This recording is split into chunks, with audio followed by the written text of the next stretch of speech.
Okay, ngayon naman Pilipinas. Sa pag-upo ni Pangulong Rodrigo Duterte ay patuloy na nasusugpo ang kriminalidad at gayon na rin siyempre ang laban against nga sa illegal drugs. Ano nga ba ang ginagawa ng PNP para siyempre matapos na at mapagtagumpayan itong gera natin laban sa illegal drugs? Kaya para pag-usapan yan, makakasama natin live dito sa studio mula sa National Police Commission, si Colonel Gilbert Cruz. Good morning, sir. Good morning. Okay, sir. So yun nga po, talagang laman ng balita araw-araw na talagang very active ang PNP para nga masugpo itong kriminalidad at illegal drugs. Ano po ba itong mga ginagawa ng kapulisan natin para sa kaalaman ng mga viewers natin? Well, of course, meron kaming mga yung approach na ginagawa, yung right-hand approach namin, na which is in charge dun and nakapokus dun sa paghuli, pag-neutralize dun sa mga drug personalities. And we have, on our side naman, yung sa Police Community Relations Group, we have yung left-hand approach kung tawagin. Ito yung soft touch ng Philippine National Police.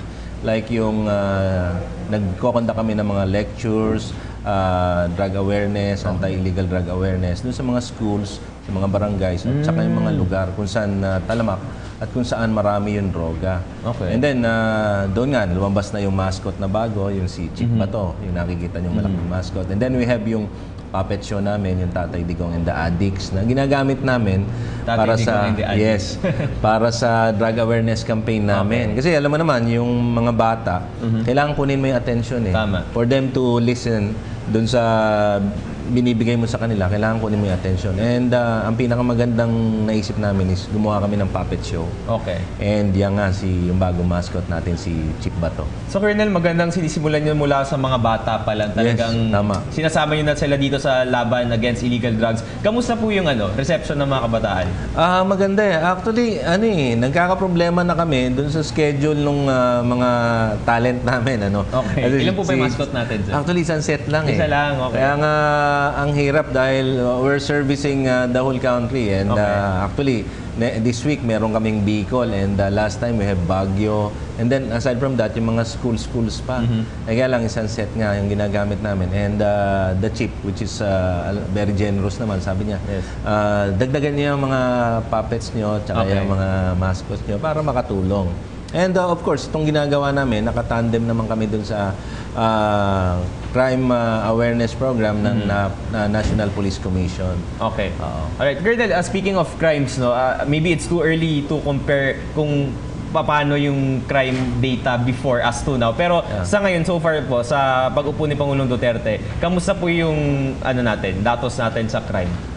Obvious naman, kitang-kita. Talagang ang laki ng binaba ng krimen natin.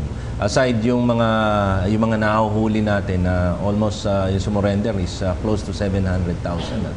And from there, talagang yung mga krimen kasi natin, lagi naka-tie up dyan sa sa it's either drug user or drug pusher yung gumagawa ng kalokohan. Like halimbawa, wala siyang panggamit ng shabu, ang gagawin niya, mga hold up siya.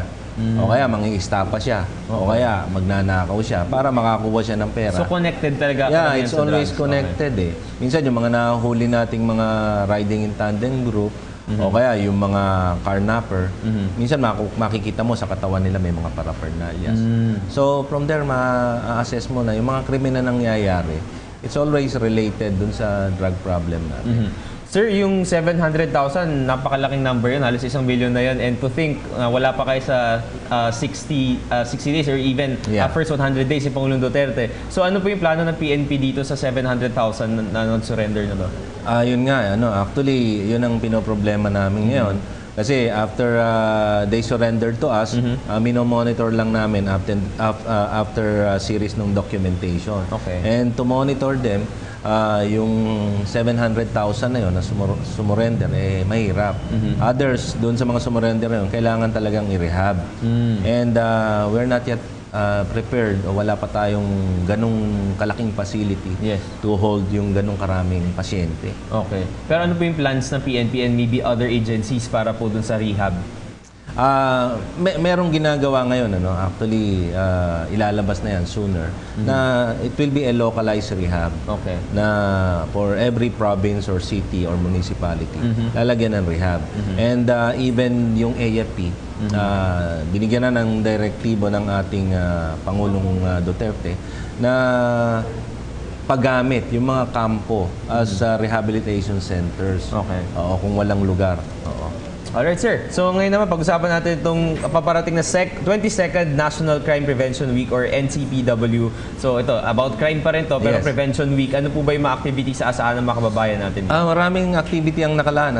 Actually, yung Napolcom nga, kagaya na sinabi ko kanina, they are always in partner with us, hand in hand. Gumagawa kami ng mga programa together with the Napolcom.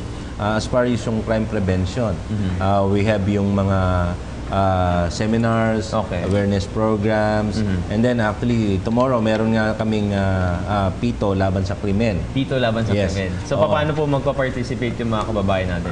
Actually, yung in-encourage namin yung mga tao na gumamit nga ng pito or at least hawak nila while Everywhere.